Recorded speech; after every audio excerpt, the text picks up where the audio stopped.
my father-in-law's family had worked in the Middle East and come back to India many years ago after they're done with the wealth creation. And then they were working for Syndicate Bank when the Pi Group or the Manipal Group had the idea of helping people with the IT industry, and that is when they said, can we create an NGO where we can create mice? And mice was done to educate the thousands of people who have gone at IT skills and have come up, and there were people who have really helped their families, or mice has helped their families get employment. This thing. If you're taking Karnataka as a state, majority of the results in, let's say, competitive exams is either from Bangalore or Mangalore. This coffee from Mangalore is a brand, is a version of it called Monsoon Malabar, which absolutely very few people have drank. Alright, so now we've come down to the very important aspect of this event, that is getting to know our esteemed guests and their journey. Well, that's the sole purpose of all of Inspiration, isn't it? So starting with Mr. Vijay Moras, could you take us through your journey of how CFAL came into existence, from what inspired you in the first place? So, first of all, thank you for coming. I'm deeply grateful to Guru Dutt sir and to all of you and to MGM here, you as well, for making this event happen. I appreciate your time, and I hope the few things that I say might inspire you, might help you. So, going back to the story, my father-in-law's family had worked in the Middle East and come back to India many years ago after they're done with the wealth creation. And then they were working for Syndicate Bank when the Pi Group or the Manipal Group had the idea of helping people with the IT industry, and that is when they said, can we create an NGO where we can create mice? And mice was done to educate the thousands of people who have gone at IT skills and have come up, and there were people who have really helped their families, or mice has helped their families get employment, this thing. In 2004, when my mother-in-law's son, which is my brother-in-law now, had gone to Kota and got the 20th rank, he had a miserable experience in Kota, though he had done really well. There are two questions that were troubling my mother-in-law. First, what about the other students from Udupi who don't make it through? Okay, I had the privilege of sending my son, but what about the other kids?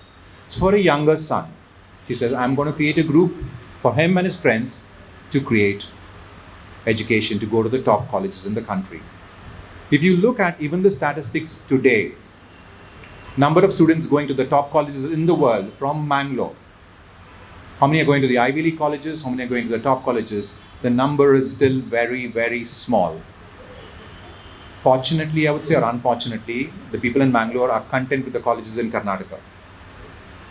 We are not aspiring to reach the colleges or the countries or the aspirations in the world. And that was the bridge, or that was the problem that CFL started or wanted to solve.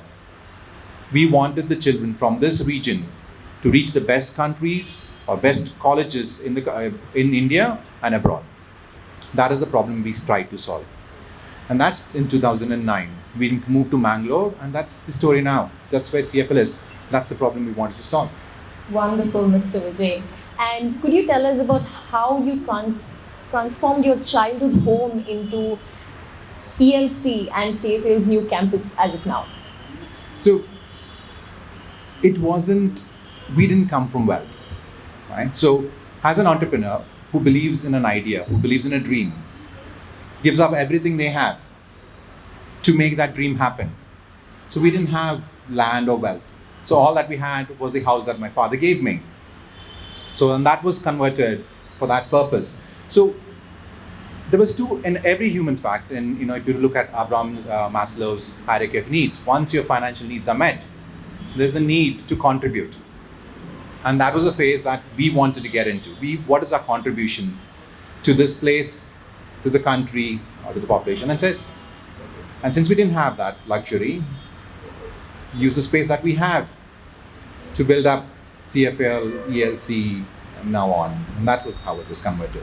Great. And the next question is to Mr. Gaureesh. So with Ignis Learning Solutions catering to Tier 2 and Tier 3 cities, what motivates you to extend educational opportunities to students beyond these traditional urban learning centers? So first of all, very grateful to Mr. Guru Prasad and Rupa for organizing this beautiful event. Rupa happens to be my classmate, my childhood friend as well.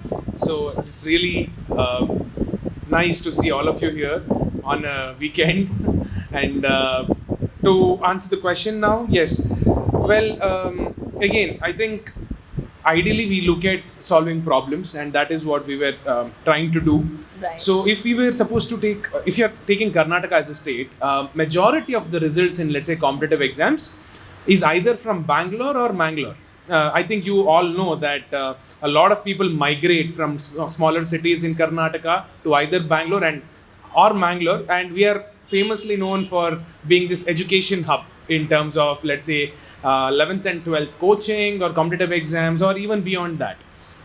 So that is where we saw that there is a problem and we need to solve for it, wherein we saw a lot of students, especially from the tier 2, tier 3 cities, migrating towards these places, and we wanted to provide a solution where they wouldn't have to undergo the pain of migrating from their hometowns and stay there and still get the quality education in terms of competitive exams. And that's how IGNIS was sort of born. The inception of IGNIS happened with this idea, wherein we started our first center in Hassan, which is about 200 kilometers from here. A lot of things do change in a span of 200 kilometers. So I still remember our first bout there with the students, where this was, I think, 2014, when we went to the so-called best PU college there in Hassan. And we asked them, like, how many of you are trying for IITs here? And the students were looking at each other's faces. They're like, what is IIT? So they actually did not know. And then we dropped down a bit. We said, how many of you are aspiring to get into NIT? So then there was a student, NIT or NIIT? So, I mean, these are all some memories that are jogging up right now. And that is when we realized there is a definite dearth of quality of education, if not for the dearth of the students. Students are definitely talented. It's just the lack of exposure that they had. And this sort of triggered the idea for us that we need to give quality education exposure in these two tier 2, tier 3 cities as well. And that's when we started our first center in Hassan, which eventually we expanded to Shimoga, Davangere, Mysore, and on the outskirts of Bangalore as well. So along with this, we also used to cater to colleges near these taluk headquarters. Like, there is this place called Honnali near Shimoga. I didn't even know it existed until I went there for the first time. So we were catering to these kind of schools. There's a place called Bhalki in Bidar.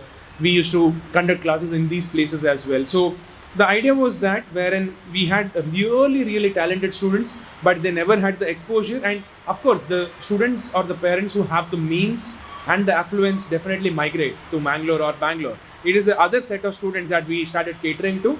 And this was the idea with which we started. Now, if you really look at the education, the initiative behind it, yes, we being in Udupi, being part of CFAL's initial journey in Udupi as students, I think we got that exposure as students in terms of education. We wanted to extend that to the tier 2, tier 3 cities. I think you could call it, it's not patriotism per se, but yeah, I think we were all from corporate backgrounds, and we wanted to do something that has impact on the world. We wanted to give back in a way where whatever we do mattered. So that is how I think the inception of IGNIS happened. Wonderful. So I'm sure mentorship in both of your lives have played a very crucial role.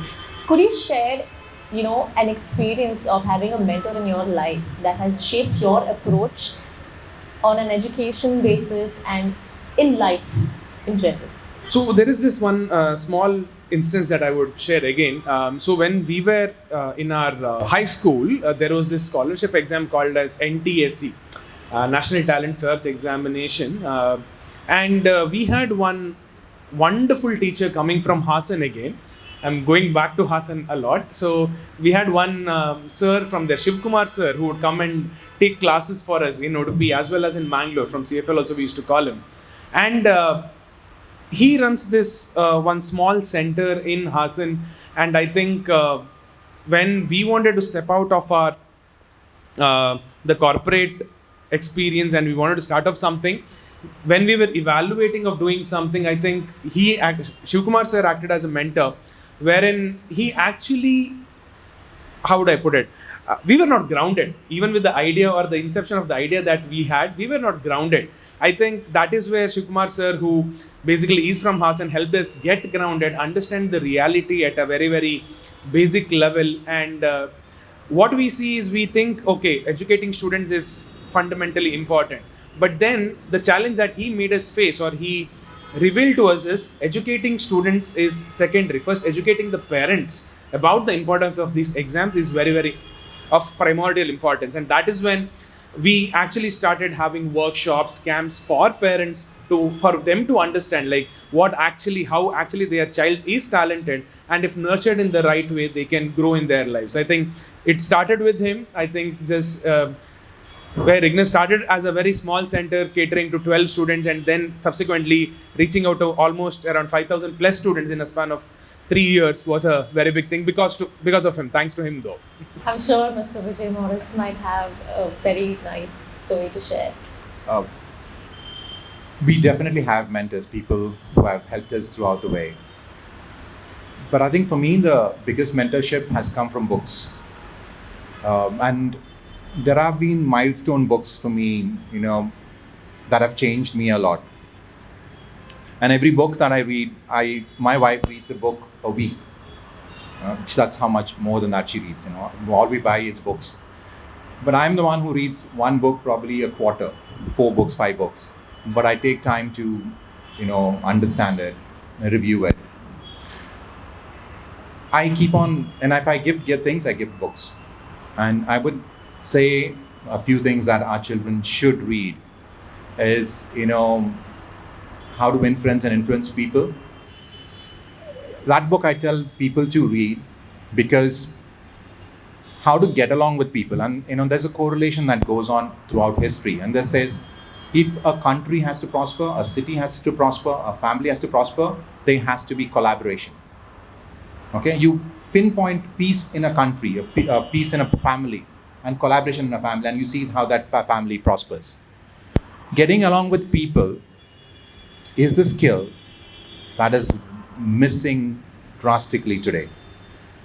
And that book has given me that mentorship. Napoleon Hill's books, on studying the most wealthiest people and what has made them there, has changed my perspectives.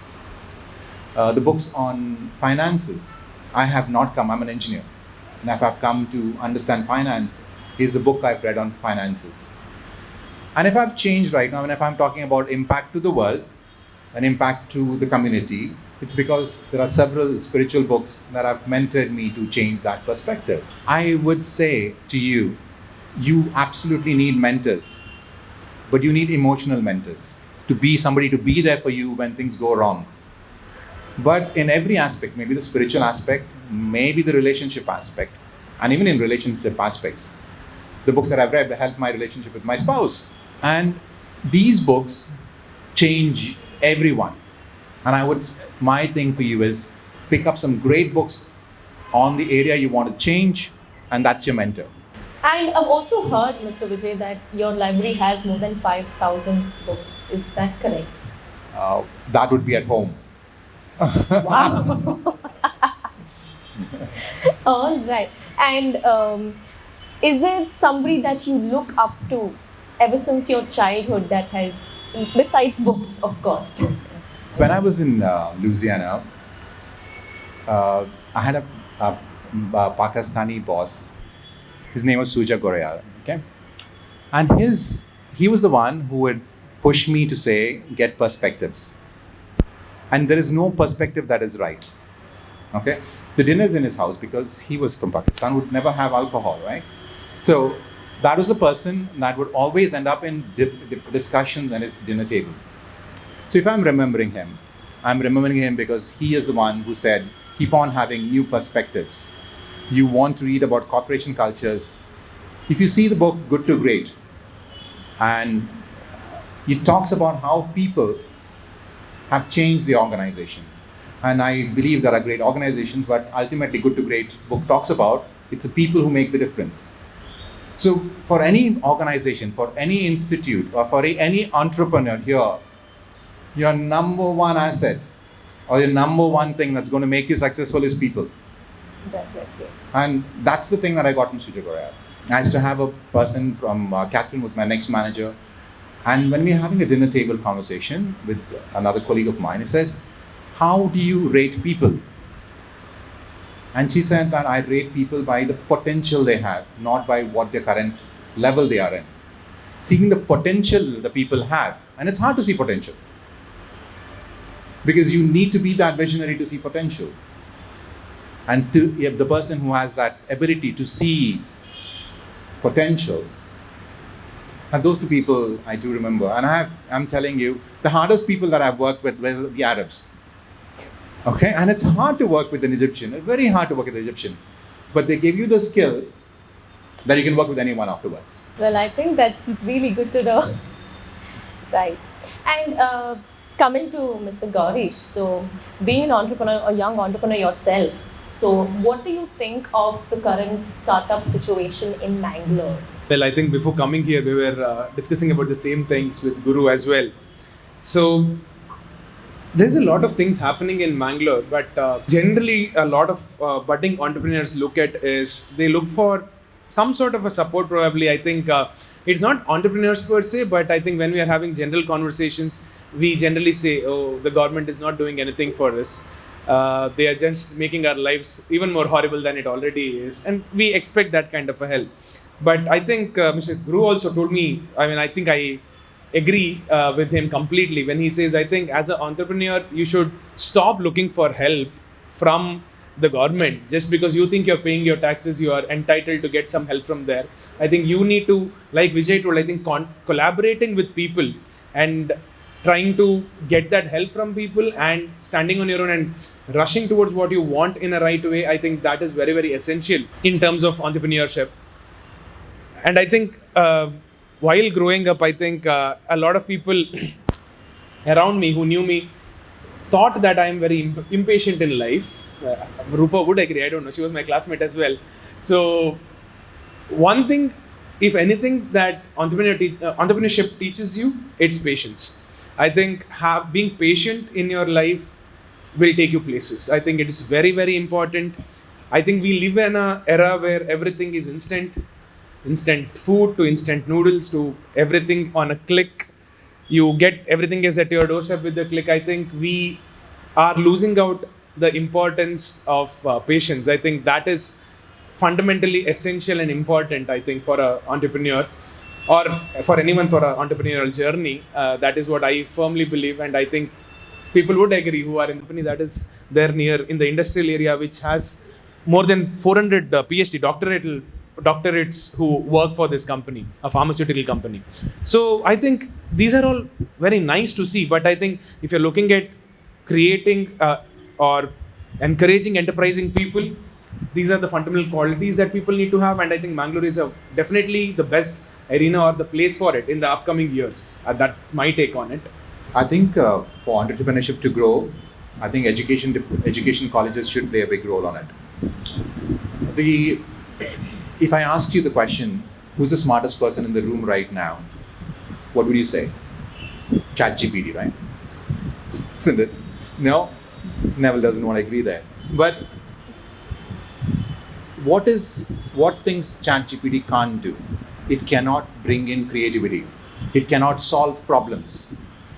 So while you ask, is entrepreneurship budding? It's the role of the institutes and education institutes to push in that to our children, so that in the next 5 or 10 years, if the companies are coming here, it's not companies are coming here, companies are created here. And we have to give them finance skills, we have to give them marketing skills. I asked this question for my team, how is wealth created?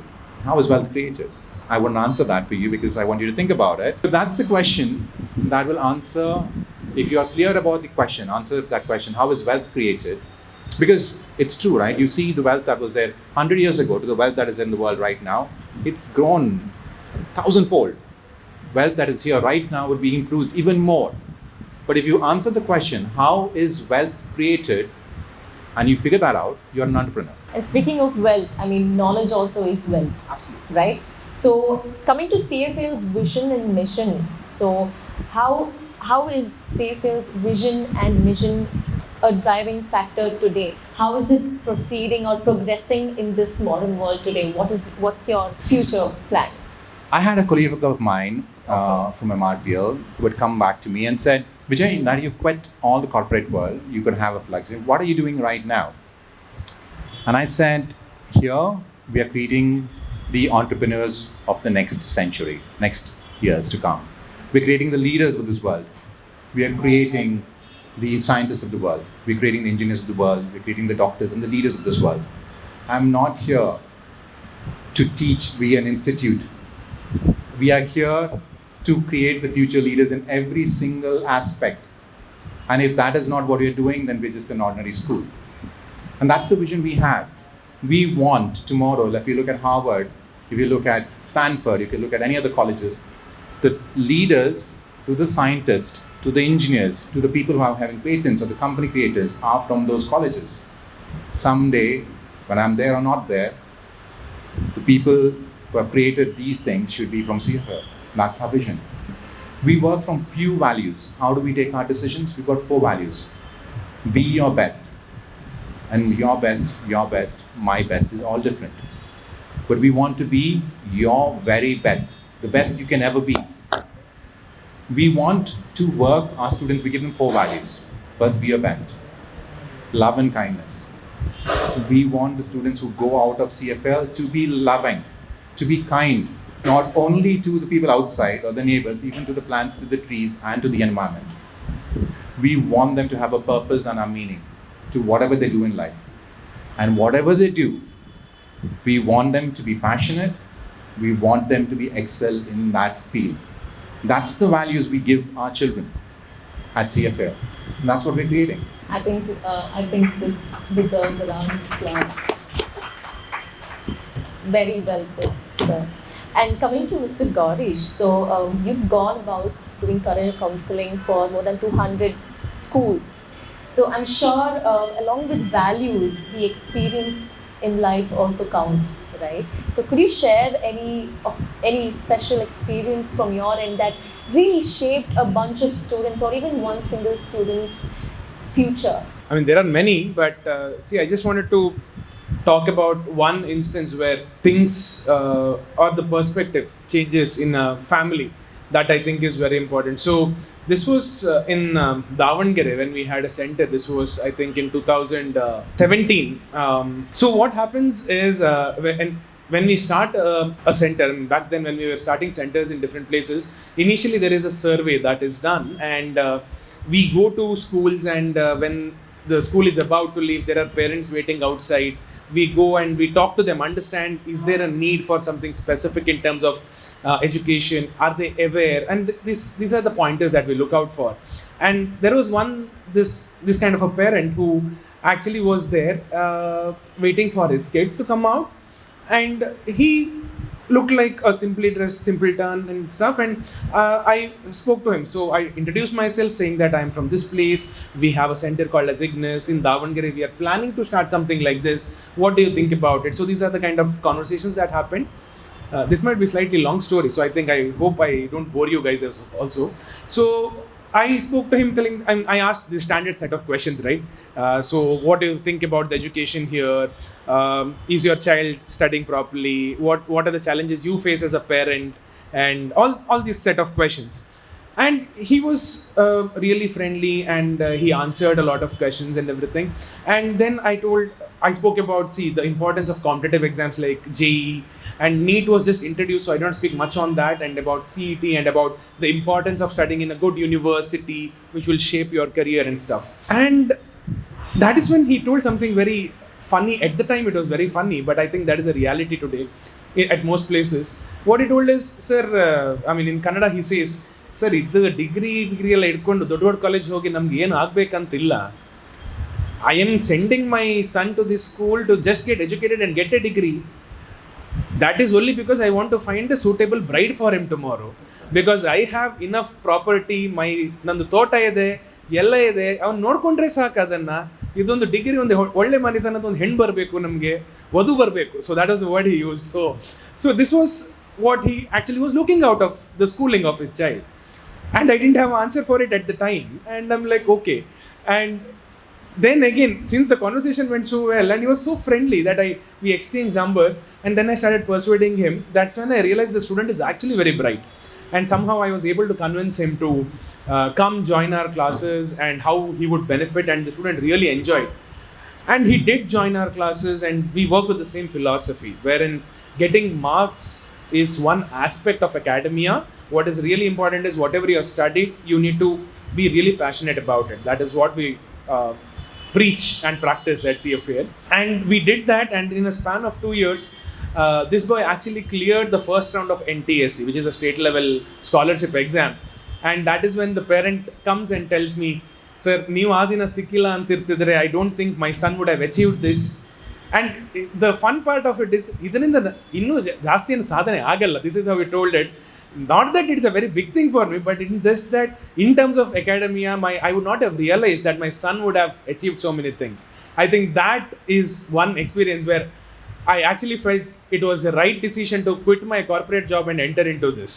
I think why it is important is, I think we still come from families or the culture or the mindset where everybody is like, ಒಳ್ಳೆ ಸಂಬಳ ಸಿಗುವ ಕೆಲಸಕ್ಕೆ ನೀನಿರು, ಹೊಸತೆಲ್ಲ ಮಾಡೋ ಅವಶ್ಯಕತೆ ಇಲ್ಲ. There is no need to start anything. Take a nice job, take the nice salary. This is, I think, a lot of household that preaches today. But I think that day I felt the content in me that, okay, I've made the right decision and there is a definite impact happening in terms of the work that we are doing. And I think these are the kind of experience that we cherish at the end of the day. And Mr. Vijay, when it comes to CFAL, I'm sure there must have been some experience from your end where a student got into their dream college or an Ivy League college. Any experience you'd like to share? This year, we had a Pragati program, and where we train students from government colleges, Gaureesh will talk about it, to go to these colleges like IITs and this thing. And when the principal, there were 12 principals there, and I said, why are we doing it? And I told them, if one person in your family gets into a great college and gets a great job, he's not helping just that person. The family gets moved to another level. The community from their neighborhood gets to the next level. And I tell them, that is my story. I have changed it for my family. I have changed it for my neighborhood. I'm changing it for the people who are coming to CFAL. I'll give you an example. We talk about this story today. I told it to the BGM. It's Sumit. I'll tell you Sumit. Sumit is coming from a simple college, Shahimari Sharda here, and he was a good student in 10th standard. His parents cannot speak English. You can surely show that then they have not taught him physics, chemistry, math, biology. So he's self-driven. At 10th standard, someone tells him in his class who's going to CFL, why don't you join CFL for 11th standard? So Sumit comes, and that time we have 2 batches. Sumit struggles. He's a driven child. He says, I want to be the best. And Sumit not only tops Karnataka, tops the top exams in Karnataka, he gets to IIT Bombay. Right? Now, it's not just IIT Bombay. He's an IIT Bombay CS program. In the very first year, he's interning with Microsoft in Germany, in other places, right? And by the 4th year, he's pretty much in the top college in Stanford, right? Now, that story looks amazing, and it's amazing because a lot of students who come from this say that if Sumit can do it, what about the IQ level? He must have had really high IQ that he was able to do it. I'll tell you stories from people like Bantwal who come here, and they are people coming from, what is a sad part is students who are wanting to come, I want to do something, and those are the people we are looking at. We're not looking for people from students with high IQ, because if you're driven, and that's the number one thing from the book of Napoleon Hill. He says the number one skill that any successful people has across the planet is desire. And unfortunately, I don't know how to give it to the students at CFAL. But if as a student with the desire, and I can tell you stories, they can achieve anything. Give a story recently, Yashashwini, number 1 ranker in the country. Okay. Her father, her Purohit from Kasargod. He cannot go to education because he has to do his family tradition of becoming a Purohit. And the 2 kids he has are both daughters. Okay. Now, Yashashwini, who is in Kasargod, she goes to a government school. And there, after the 10 standard marks, somebody says to his father, you've written the NTSC exam and you scored 140. This girl has got talent. Why don't you put her in CFAL?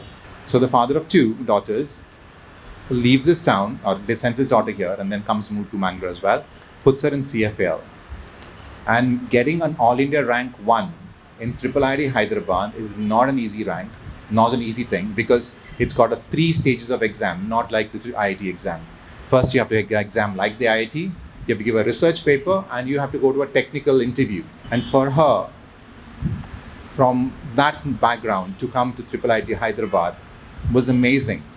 You know what's more amazing? She didn't take that seat. That seat would have got her the highest paying job in the country. She said, my best contribution to this country can come from research. So she quit that seat and took up a research position at Indian Institute of Sciences. Well, I'm sure there must be a ton of more experience to share. I really wish we could have more time for it, just for this. So, when it comes to ELC, Mr. Vijay, what's ELC's unique learning concept like? I'm sure it's very intriguing. I would love to learn more. My wife would have loved to speak about it, but I'm more simpler than my wife. So, I see it in other ways, right? Let's say you look at a farmer outside, and the time he takes care of his crops is when they're very young. You take about a shepherd, or you take about anything in life, you barely take care of it. A bird or any other thing takes care of their young when they're really very, very young. When is that? When does the brain develop? If you see the brain developing in any human, it happens, most of the synaptic connections in the brain happens from the time you're birth to 6 years old. Yes. The next biggest connections happen till you're 12 years old. When are we giving the most highest education to our children? When the connections are all done, right? Kindergarten, why kindergarten? But most of the brain connections are happening then. By the time the children are in 10th and 11th, their creativity is destroyed. The imagination is destroyed. We are into one thing, competitive exams. If you want to see where our entrepreneurship lost, where is risk-taking lost, it's lost in the young years. We give the most basic education when the kids are young. We are willing to spend crores for them when they're in a medical degree. But that's why early education is such an important thing. We have wanted to do that change. One of the changes that I talked about doing it is when we came to kindergarten and we wanted to look for it started with our children. We didn't find a school good enough. And we were surprised the salaries that were paid to the kindergarten teachers. And that was 8,000 rupees. And doctors and engineers and everybody were putting their children to kindergartens where the teachers were paid 8,000 rupees. That is a 20-year-old experienced teacher. How well will they educate our children? So we had 2 problems. One is to get into early education and also fix the salaries for the teachers. And you know how we did it? We started putting ads, kindergarten teacher at 25,000 rupees. And that's how the market salaries of all the kindergarten teachers across Mangalore have gone up. So we fixed 2 problems. One is early education and also early kindergarten teachers getting paid more. And the ad was not just to put, we wanted more teachers. We wanted to change the benchmark of teacher salaries in early kindergarten. With that, we also started the Montessori system as well, so that more teachers can train. Montessori teachers, if trained in Mangalore, in IMTC, can get a job across the planet. Kindergarten teachers, Montessori trained, can go to Australia, New Zealand, Europe, and they'll have a fantastic job. So that's the impact that we're doing with early education. Every question and answer session with you is like, it deserves a round of applause, I think. Because I'm sure both of them, I strongly believe that the both of you all are making wonders, especially in a place like Mangalore. It's a revolution that's happening. And I think that's really great. So about the Montessori, sir, you were saying, is this something new that's sprung about? No, Maria Montessori, you probably heard of Maria Montessori, okay? Now, Maria Montessori is mentally, okay, under the fascism, she has to leave the country during the World War II. Where does she come? India. So Maria Montessori lived in India. And she and her son put in the Montessori roots in India. Now the Montessori system, and you know what the surprising thing was? When Maria Montessori started teaching, she took the special needs children. And when the special needs children's education was compared to the normal children education, both did the same. You know what the people said to her? You're doing a great job. You know what she told to them? You are doing a miserable job. If more special needs children can beat the normal children with Montessori education, the current education system needs to change. And with that motto in mind, you know what's beautiful about the Montessori system? She just didn't give the philosophy. Everybody gives the philosophy. Everybody gives you lectures. She put in tools. She put in processes. She made those tools, she and her son, Winston, for education to happen. So we have great philosophies. My wife loves Jiddu Krishnamurti. But the system of practices what were put by Maria Montessori and her son, and the generation before after that, and if you see the directors of India who are heading the Montessori system, they are driven. And those are the people who are making a difference in early education. And we've started that training in Mangalore. Right. And coming to pre-university, Mr. Gaureesh, as a vice principal, at present, what kind of initiatives, approaches and strategies are you implementing to CFAL that's making it stand out to the state? This is probably the question that I generally get when during the admission season, a lot of parents come and ask us, what is it that you do differently than others? Everybody has good teachers. Everybody has good content. Today, like Vijay told, the smartest person in the room is a computer. So if you want any content, you get it online. If you want a teacher, you get the teacher online. So where can we stand out? Where we can stand out is basically the care that we give to the students. That is where we stand out. Now, care comes in different ways.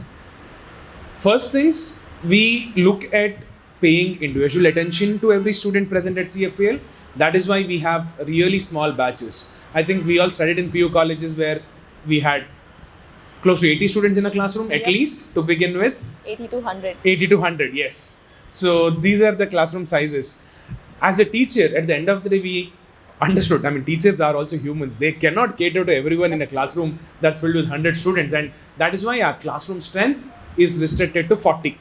Wherein it is humanly possible for a teacher to pay that individual attention to every student, and we cater to their needs accordingly. That is one thing that has really stood out at CFAL. The next set of things that matter to us is it's not about constantly creating a system where students are drilled about marks. Why I say this specifically out loud is because we have seen, probably most of us here have seen Kota Factory web series. I think it's on Netflix as well. So it's all about marks for a lot of people. That is a drill system that is followed by a lot of people. Now that is not the philosophy that we believe in. For us, what really matters is a student who comes to CFAL needs to understand the subject at a very, very deep level. And exams are just benefits out of it. You study any subject properly, dive deep into the subject, understand everything, you will definitely clear all the exams. And this is not just a philosophy, it is something that we have tested as students as well. Like one of our other teammates who's not working with us right now because he's moved on to different projects, Sharath. So he was one of this star kids when we were growing up as well, and when we were part of CFL as students. This was about 17 years back. So he never had a specific aim that I have to clear JEE, I have to clear AIEEE back then, which is JEE Main now. He sort of studied for the love of the subject, and eventually when the results came out, he had excelled in all the exams. Medical entrance exam, pure science entrance exam, engineering entrance exam, not only at the national level conducted by this IITs or NITs, even the private level examinations, like Manipal had its own entrance exam and different universities had their own entrance exam. So that is what we aim for at CFL. We want to pass on that passion, and the team is also carefully curated that way. A lot of people who are hired at CFAL don't come from a conventional background of teaching or like degrees, qualifications required for it. I think even in ELC we practice that. One of the teachers who teaches grade 4 and 5 science and mathematics, she's done her marine biology course from Australia. And these are the kind of teachers that we bring in. We have TIFR fellows who take classes at CFAL, because they are not there to teach because teaching is their job. They are there to pass the passion that they carry for the subject within them. And that these are the kind of initiatives that we have at CFAL. And these are the things I think are special in ensuring that these students perform really well. I mean, I can talk a bit more on this, but I don't want to. Now Baba Godan goes on his pilgrimage to, and that time has to go through Yemen, to go back to Mecca, steals 7 beans. And it was, if he had found out, he would have had his head chopped. He took that risk and he comes where? He comes to Mangalore. He lands on the shores of Mangalore, Malabar, and then goes to Chikmagalur and plants the 7 seeds. Now I don't know whether he's a Sufi or what it was, but he brought coffee to India. And that is the first time out of Ethiopia, which has got this thing, comes coffee to the world. Now, of course, the invasion, or the Britishers, the Dutch, all the French who came in, took the beans from here and took it across the planet and planted it across all their colonies, and coffee grew. But even today, coffee from Chikmagalur and all those areas comes back to Mangalore, to the part of the world. Mangalore is a pilgrimage point. For me, along with my passion, this thing is, I want Mangalore to be a pilgrimage point for coffee. When they go and gift things from Mangalore, it should be one of them, along with the cashew nuts. It should be a pack of coffee from Mangalore. And the best coffee from Mangalore is a version of it called Monsoon Malabar, which absolutely very few people have drank. And that is one of the most expensive coffees in the world. And it's done pretty much in Kulshekar, one of the biggest factories there, right in Kulshekar. So, on food, Bangalore has got a lot of food, and I wish sushi comes to Mangalore, and I may find a sushi chef that can take the fish from Mangalore and make it into sushi. I have not found one. But I do know is the greatest food comes from the ingredients. So you have the best ingredients. So what do we have? And that is our secret. Not great food comes from it. Our cheese comes from a person who makes cheese. Just the next day it comes to Mangalore. Our flour comes from the mill in Mangalore. Our tomatoes come from the local vendors, local farmers in Mangalore. So there is nothing processed. And the idea about that is you enjoy food because the ingredients are good. Nothing else. That's the simplicity of the food. So we've come to an end of the Q&A from this as well as that. And we've almost come to the end of this Wall of Inspiration event. So I would like to know how many of y'all enjoyed this event, found something inspiring, even just a tad bit. Can I get a thumbs up for that, please? So thank you so much, Mr. Vijay and Mr. Gaureesh. And I wish we had more time. I would love to have a conversation, especially about food, with Blaran later.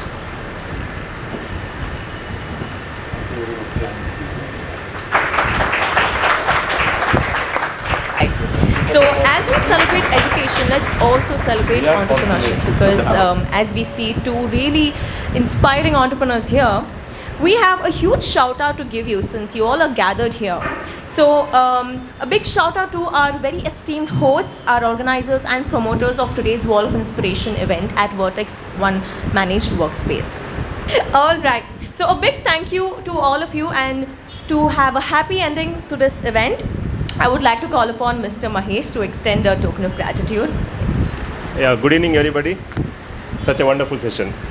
So I, on behalf of Vertex, would like to take this opportunity to thank Gaureesh sir, Vijay sir for graciously accepting this invitation and letting us put your story in Vertex Wall of Inspiration. We are humbled and honored. Thank you so much, sir. One last thanks to SaltSnap team and Vertex team for organizing this event in such a nice way. Thank you. Thank you, sir. Nice, facilities for any person that is there, right? And that is a pleasure that is Vertex is providing. And if a budding entrepreneur is there and they want a workspace and they want to know, you don't have to put in the huge capital investments that you need to, because of spaces like Vertex are giving those. And I'm glad for the contribution Vertex is doing. what we're doing, if somebody can, one person can learn from my experiences, from my mistakes, I am still grateful for that.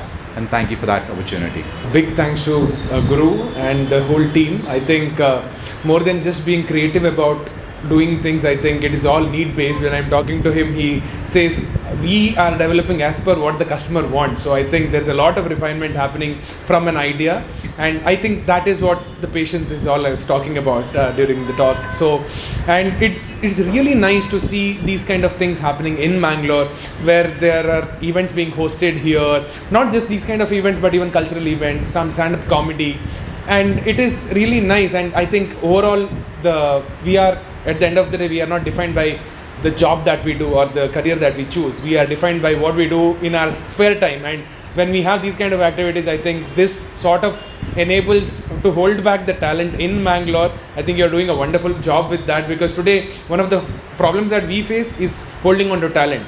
Anybody and everybody having a good degree, they want to run away from Bangalore or different places. And I think people like Guru are ensuring that they are creating avenues for these talented people to stay back in Mangalore and develop Mangalore as a whole. So thank you very much for this space and the event.